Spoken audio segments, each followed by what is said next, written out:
Hello student, मेरे इस channel Lakhera sir studies में आपका एक बार फिर से स्वागत है। हम लोग पिछले वीडियो में इलेक्ट्रोमैग्नेटिक वेव के बारे में पढ़ते आ रहे हैं। इलेक्ट्रोमैग्नेटिक वेव के बारे में हमने पिछले वीडियो में पढ़ा था डिस्प्लेसमेंट करंट क्या होता है, और डिस्प्लेसमेंट करंट को हमने बोला था कि चेंजिंग इलेक्ट्रिक फील्ड जो करंट बनाता है उस करंट को डिस्प्लेसमेंट करंट कहते हैं। इसी तरह से हमने एक इम्पोर्टेंट पॉइंट उसमें पढ़ा था कि changing electric field changing magnetic field बनाता है और changing magnetic field changing electric field बनाता है, और उनके ही मिलने से इलेक्ट्रोमैग्नेटिक वेव बनती है। तो आज हम इलेक्ट्रोमैग्नेटिक वेव की डेफिनेशन, इलेक्ट्रोमैग्नेटिक वेव के सोर्स और इसका प्रोपोगेशन कैसे होता है, यानी कि इसका स्वरूप, इसका रूप, हम इसको किस टाइप से बनाते हैं, तो इसको आज हम इसके बारे में थोड़ा बहुत पढ़ने की कोशिश करेंगे। तो पहला पॉइंट हमारे पास क्या आ गया कि इलेक्ट्रोमैग्नेटिक वेव किसे कहते हैं। जब भी आप इलेक्ट्रोमैग्नेटिक वेव की डेफिनेशन लिखेंगे तो इलेक्ट्रोमैग्नेटिक वेव की डेफिनेशन में आप एक तो ये पॉइंट जरूर डालेंगे, तो इलेक्ट्रोमैग्नेटिक वेव को चलने के लिए मीडियम की आवश्यकता नहीं होती है, इसे मीडियम की जरूरत नहीं होती है। Medium is not required for electromagnetic wave. क्यों नहीं होता है जरूरी? क्योंकि इसमें इलेक्ट्रिक फील्ड और मैग्नेटिक फील्ड आपस में म्यूचुअली परपेंडिकुलर डायरेक्शन में वाइब्रेट कर रहे होते हैं, इसलिए इनको चलने के लिए हमारे पास इलेक्ट्रोमैग्नेटिक वेव को चलने के लिए हमारे पास मीडियम की कोई ज़रूरत नहीं होती है। ठीक है, एक पॉइंट।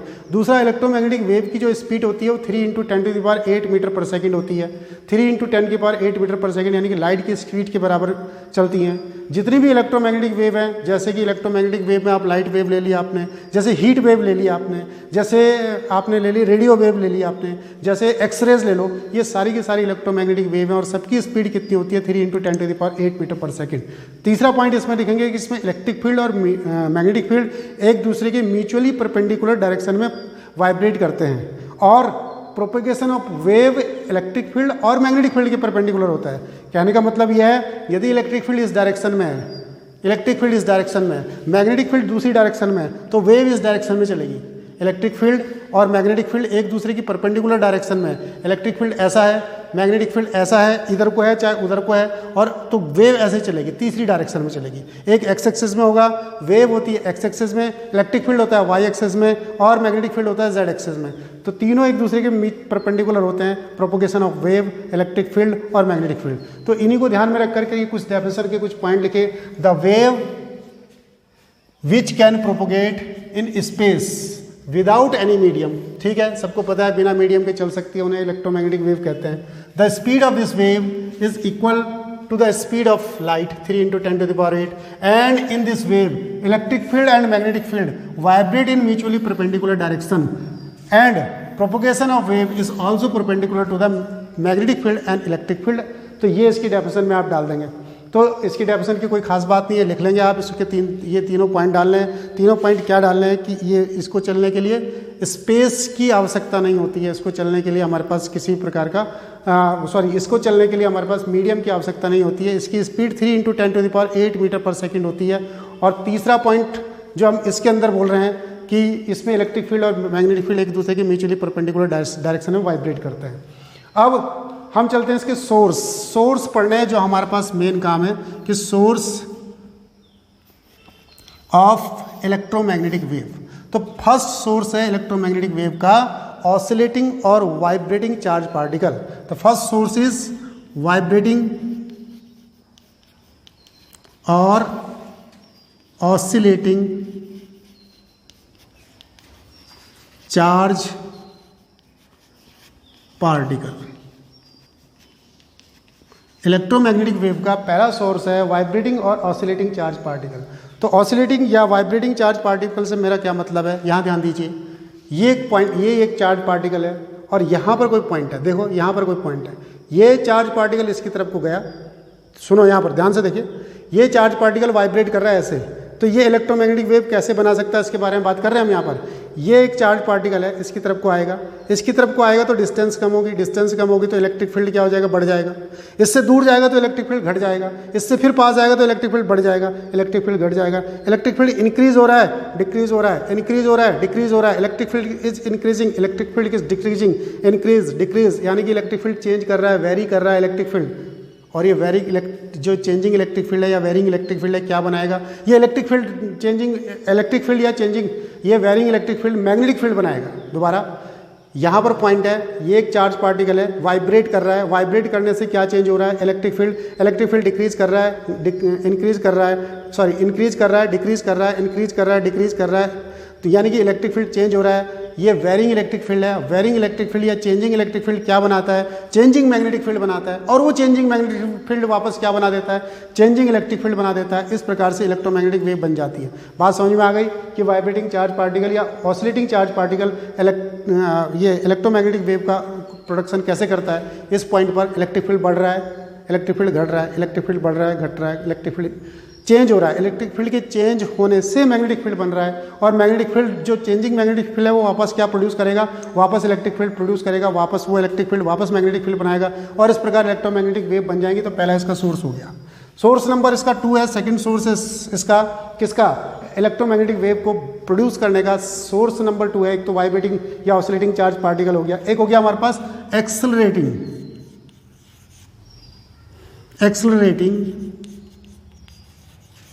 Charge particle. दूसरा सोर्स है एक्सेलरेटिंग चार्ज पार्टिकल। कैसे हमारे पास इलेक्ट्रोमैग्नेटिक वेव प्रोड्यूस करता है, जरा इसको देखते हैं, और इसको हम आपकी जो एनसीईआरटी की बुक है उसके अकॉर्डिंग इसको लेने की कोशिश करते हैं कि एक्सेलरेटिंग चार्ज पार्टिकल कैसे एक इलेक्ट्रिक फील्ड या मैग्नेटिक फील्ड या इलेक्ट्रोमैग्नेटिक वेव प्रोड्यूस करता है। तो ये हमारे पास एक चार्ज पार्टिकल है, और ये चार्ज पार्टिकल हमारे पास रेस्ट में है। आप जानते हैं कि रेस्ट में जो चार्ज पार्टिकल होगा वो मैग्नेटिक फील्ड नहीं बनाएगा। इसका मैग्नेटिक फील्ड जीरो होगा, मैग्नेटिक फील्ड नहीं बनाएगा। मैग्नेटिक फील्ड को प्रोड्यूस करने के लिए चार्ज को चलना पड़ेगा। जब चार्ज चलेगा तो करंट बनेगा, और जहाँ पर करंट होगा वहाँ मैग्नेटिक फील्ड आएगा। तो इसका मतलब जो रेस्ट में चार्ज पार्टिकल है वो मैग्नेटिक फील्ड नहीं बनाएगा, लेकिन इलेक्ट्रिक फील्ड बनाएगा, क्योंकि इलेक्ट्रिक फील्ड हम जानते हैं जहाँ चार्ज होता है वहाँ इलेक्ट्रिक फील्ड होता है, तो इसलिए वो इलेक्ट्रिक फील्ड बनाएगा। अब यहाँ पर दूसरा चार्ज पार्टिकल लेता हूँ। ये चार्ज पार्टिकल कैसा है? ये मोशन में है, लेकिन मोशन कैसा है? इसका कांस्टेंट। इसका मोशन है कांस्टेंट स्पीड से मूवमेंट कर रहा, एक समान गति से चल रहा। इसकी स्पीड ना तो बढ़ रही है ना घट रही है, लेकिन चल रहा ऐसे एक समान स्पीड से चल रहा। स्पीड इसकी बढ़ और घट, कांस्टेंट स्पीड है इसकी। तो यूनिफॉर्मली मोशन में है हमारे पास, ऐसे भी लिख सकते हैं इसको कि यूनिफॉर्मली मोशन में है हमारे पास। ये इसका मोशन यूनिफॉर्म है। तो यूनिफॉर्मली मोशन में देखिए क्या होगा, ये चार्ज पार्टिकल, अब ध्यान दीजिए, ये चार्ज पार्टिकल मैग्नेटिक फील्ड बनाएगा। क्लियर? क्यों बनाएगा? क्योंकि ये चलने लग गया तो क्या हो गया? करंट बना तो जहाँ करंट होगा वहाँ क्या आएगा? मैग्नेटिक फील्ड आएगा, इसलिए मैग्नेटिक फील्ड बनाएगा, लेकिन इलेक्ट्रिक फील्ड नहीं बनाएगा। अब आप कहेंगे कि यहाँ पर चार्ज पार्टिकल है, जहाँ चार्ज पार्टिकल है वहाँ इलेक्ट्रिक फील्ड आता है, तो ठीक है, यहाँ इलेक्ट्रिक फील्ड आना चाहिए, मेरे हिसाब से आना चाहिए। लेकिन एनसीईआरटी ने कैसे इसको एक्सप्लेन कर रखा है, मैं उस हिसाब से इसको समझाने की कोशिश करता हूँ। कि मान लिया एक ये वायर है, और वायर के अंदर इलेक्ट्रॉन्स और प्रोटॉन्स हैं, यानी कि मान लिया इसमें 100 इलेक्ट्रॉन है और 100 ही न्यूट्रॉन है, 100 इलेक्ट्रॉन है और 100 ही प्रोटॉन्स है। तो 100 इलेक्ट्रॉन 100 प्रोटॉन आ गए इसके अंदर। तो टोटल चार्ज अगर जो मैं यहाँ से देखूँ, बाहर से टोटल चार्ज देखने की कोशिश करूँ, तो बाहर से टोटल चार्ज कितना आएगा इस पर? 0। तो जहाँ चार्ज नहीं है वहाँ पर, ये चार्ज नहीं है तो वहाँ पर इलेक्ट्रिक फील्ड आएगा नहीं। ठीक है, अब चार्ज मोशन में आया, मतलब इसके अंदर ये चार्ज मोशन में, चार्ज यहाँ से चलने लग गए, जितने इलेक्ट्रॉन यहाँ से गए उतने ही इलेक्ट्रॉन यहाँ से बाहर चले गए। मान लिया 100 इलेक्ट्रॉन यहाँ से अंदर गए तो 100 ही इलेक्ट्रॉन यहाँ से बाहर चले गए। अभी भी अगर जो इसके अंदर, हालांकि इलेक्ट्रॉन मोशन में चल रहे हैं इसके अंदर, लेकिन इसके अंदर अभी भी अगर जो हम चार्ज देखें तो 0 है हमारे पास चार्ज। टोटल इसके अंदर न्यूट्रलिटी अभी भी 0 है, टोटल चार्ज अभी भी इसके अंदर 0 है, क्योंकि 100 इलेक्ट्रॉन अगर जो अंदर गए तो 100 इलेक्ट्रॉन यहाँ से बाहर भी निकल गए, तो इसके अंदर न्यूट्रलिटी अभी भी क्या है? 0 है। तो इसकी न्यूट्रलिटी के हिसाब से अगर जो हम बोलें तो इसके अंदर चार्ज अभी भी क्या है? 0 है, इसलिए यहाँ पर इलेक्ट्रिक फील्ड नहीं बनता है। अगर जो सिंगल चार्ज की बात करें और सिंगल चार्ज यहाँ पर यूनिफॉर्मली मोशन में है तो मैग्नेटिक फील्ड भी बनाएगा, इलेक्ट्रिक फील्ड भी बनाएगा, अगर जो मैं कहूँ तो। लेकिन इसको एनसीईआरटी मुझे लगता है इस रूप में समझाना चाह रही, या हम इसको इस रूप में समझना चाह रहे कि ये यूनिफॉर्मली मोशन में जो चार्ज पार्टिकल चलता है वो मैग्नेटिक फील्ड तो बनाता है, इलेक्ट्रिक फील्ड नहीं बनाता है। तो इसको इस फॉर्म में हम समझा सकते हैं कि ऐसे होता है। चलिए, अंत में तीसरी चीज आती है, तीसरा चार्ज पार्टिकल है जो एक्सेलरेशन में है, जो चल रहा है लेकिन उसकी स्पीड चेंज हो रही है, उसकी स्पीड बढ़ रही है बार बार, एक्सेलरेटेड चार्ज पार्टिकल है। तो accelerated charge particle magnetic field भी बनाएगा, अब तो बनाएगा, और इलेक्ट्रिक फील्ड भी बनाएगा। ये दोनों के दोनों फील्ड बनाएगा, मैग्नेटिक फील्ड और इलेक्ट्रिक फील्ड भी बनाएगा। दोबारा, अगर जो रेस्ट में है कोई चार्ज पार्टिकल, मैग्नेटिक फील्ड बनाएगा, मैग्नेटिक फील्ड नहीं बनाएगा क्योंकि रेस्ट में इलेक्ट्रिक फील्ड बनाएगा। अगर वो मोशन में और यूनिफॉर्मली मोशन में है तो मैग्नेटिक फील्ड बनाएगा, इलेक्ट्रिक फील्ड नहीं बनाएगा। अगर वो यहाँ पर एक्सेलरेटेड चार्ज पार्टिकल है, एक्सेलरेटेड चार्ज पार्टिकल है, तो accelerated charge particle magnetic field भी बनाएगा, इलेक्ट्रिक फील्ड भी बनाएगा। और जब मैग्नेटिक फील्ड बनेगी ये जब इलेक्ट्रिक फील्ड बनेगा इससे, तो ये चेंजिंग इलेक्ट्रिक फील्ड होगा, क्योंकि ये accelerated charge particle changing electric field बनाएगा, changing electric field, changing magnetic field, changing magnetic field, changing electric field, और इस प्रकार ये इलेक्ट्रिक फील्ड और मैग्नेटिक फील्ड प्रोड्यूस करते रहेंगे, और इस प्रकार ये इलेक्ट्रोमैग्नेटिक वेव का प्रोडक्शन कर देंगे। तो इसका दूसरा सोर्स हो गया एक्सेलरेटिंग चार्ज पार्टिकल। अगर इतनी बात समझ में भी नहीं आ गई तो आप इसको नोट करिए, ध्यान रखिए बस कि कैसे एक एक्सेलरेटिंग चार्ज पार्टिकल एक इलेक्ट्रोमैग्नेटिक वेव को बनाता है। तीसरा हमारे पास है when electron is an excited state, when electron is in excited stage, when electron in an excited stage in atom, तब भी वो इलेक्ट्रोमैग्नेटिक वेव बनाता है। कैसे? देखिए यहाँ पर एक इलेक्ट्रॉन है, ये इस एक एटम है, एटम के अंदर यहाँ पर न्यूट्रॉन्स हैं, प्रोटॉन्स हैं, यहाँ पर एक इलेक्ट्रॉन चक्कर काट रहा है, और ये यहाँ पर बाहर एक और इसका दूसरा ऑर्बिट है। इसको हमने कहीं बाहर से एनर्जी दी, इसने उस एनर्जी को लिया और यहाँ से इस वाले ऑर्बिट के अंदर इलेक्ट्रॉन चला गया। हमने ये पहले पढ़ा हुआ है कि यहाँ पर इलेक्ट्रॉन जब यहाँ से यहाँ जाता है, जंप करता है, तो यहाँ बहुत कम समय, लगभग 10⁻⁸ सेकंड तक रहता है, और वापस आता है यहाँ से तुरंत। और जब यहाँ से वापस अपने वाले ऑर्बिट में वापस आता है तो जो बची हुई एनर्जी होता है उसको रेडिएट करता है किसके रूप में? इलेक्ट्रोमैग्नेटिक वेव के रूप में। तो ये भी एक इलेक्ट्रोमैग्नेटिक वेव का सोर्स होता है, ये भी एक इलेक्ट्रोमैग्नेटिक वेव बनाता है। लाइट हमको इसी फिनोमिना के अकॉर्डिंग दिखाई देती है लाइट। दोबारा, यहाँ पर एक चार्ज पार्टिकल था जो इलेक्ट्रॉन था, और इलेक्ट्रॉन को हमने एनर्जी दी तो ये इस पर चला गया, यहाँ चला गया जब, तो कितने सेकंड तक रहता है? 10⁻⁸ सेकंड तक, और वापस अपने ऑर्बिट में लौटता है। जब अपने ऑर्बिट में लौटता है तो शेष बची हुई एनर्जी को इलेक्ट्रोमैग्नेटिक वेव के रूप में रिलीज करता है, लाइट के रूप में या इलेक्ट्रोमैग्नेटिक वेव के रूप में रिलीज करता है। तो ये भी हमारे पास एक इलेक्ट्रोमैग्नेटिक वेव को प्रोड्यूस करने का तरीका है। चौथा तरीका अगर जो मैं बोलूँ इसको, तो हमने ये पहले पढ़ रखा है, एलसी ऑसिलेटर। एलसी ऑसिलेटर से भी इलेक्ट्रोमैग्नेटिक वेव बनती है। कैसे बनती है इसको मेरे दूसरे वीडियो में आप देख लें, एलसी ऑसिलेटर में कितनी बनती है। लेकिन मेनली आप ये दो सोर्स याद रखेंगे, वाइब्रेटिंग और ऑसिलेटिंग चार्ज पार्टिकल और एक्सेलरेटिंग चार्ज पार्टिकल। ये दोनों के दोनों हमारे पास इलेक्ट्रोमैग्नेटिक वेव का निर्माण करते हैं, बताते हैं इलेक्ट्रोमैग्नेटिक वेव को। तो ये इसके सोर्स हो गए। अब इलेक्ट्रोमैग्नेटिक वेव का प्रोपोगेशन देखते हैं कि इलेक्ट्रोमैग्नेटिक वेव को कैसे प्रोपोगेट करते हैं, किस टाइप से बनाते हैं, इसका प्रोपोगेशन देखते हैं इलेक्ट्रोमैग्नेटिक वेव का। तो चलिए इलेक्ट्रोमैग्नेटिक वेव का प्रोपोगेशन देखते हैं हम। देखिए, तो प्रोपोगेशन ऑफ इलेक्ट्रोमैग्नेटिक वेव किस टाइप से हम इसको इलेक्ट्रोमैग्नेटिक वेव को बनाएंगे। तो इलेक्ट्रोमैग्नेटिक वेव को बनाने के लिए ये हमने इस प्रकार से देखना है, ये इस टाइप से दिखाया इसको। ये इधर की तरफ ये एक्स एक्सेस ले लिया मान लिया मैंने, ये वाई एक्सेस ले लिया मान लिया मैंने, और ये जेड एक्सेस ले लिया। ठीक, एक्स एक्सेस में इलेक्ट्रिक फील्ड वाइब्रेट करता है, सॉरी वाई एक्सेस में मान लिया इलेक्ट्रिक फील्ड वाइब्रेट कर रहा, तो यहाँ मैंने इलेक्ट्रिक फील्ड दिखा दिया। एक्स एक्सेस में मैग्नेटिक फील्ड वाइब्रेट कर रहा, तो मैग्नेटिक फील्ड दिखा दिया। और इस एक्स एक्सेस में propagation of wave, propagation of wave, इसका मतलब इधर को कौन चलेगा? तो आंसर है इधर की तरफ को हमारे पास चलेगा कौन? प्रोपोगेशन ऑफ वेव, यानी कि वेव इस डायरेक्शन में चलेगी।